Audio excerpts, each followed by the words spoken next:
প্রায় 15 বছর আগে লাশ দাফন করা হয়েছে, সে লাশ পচে নাই। এই লাশটা কি জান্নাতি না জাহান্নামী, এ ব্যাপারে কোরআন হাদিসে কিছু আছে যে লাশ না পচা? এই মানুষগুলো যাদের কবরে লাশ পচে নাই, কেন আল্লাহ তাআলা পচান নাই?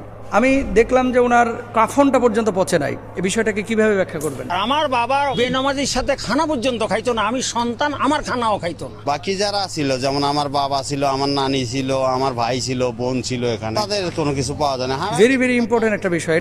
দেখেন, ইমানের নূর আপনার ভিতরে তখন দিবে আল্লাহ সুবহানাহু ওয়া তাআলা যখন আপনার ইমান আনার জন্য বা হেদায়েতের জন্য ন্যূনতম চেষ্টা প্রচেষ্টা থাকবে।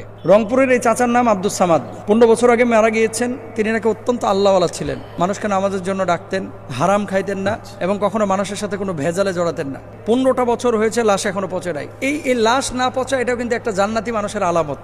কারণ মাটি মানুষের শরীরকে খেয়ে ফেলবে, এটাই স্বাভাবিক। আবার মাটি যদি কারো শরীরকে খেয়ে ফেলে, তাহলে সে মানুষটা জাহান্নামে চলে গেছে, এটা কিন্তু ভুল।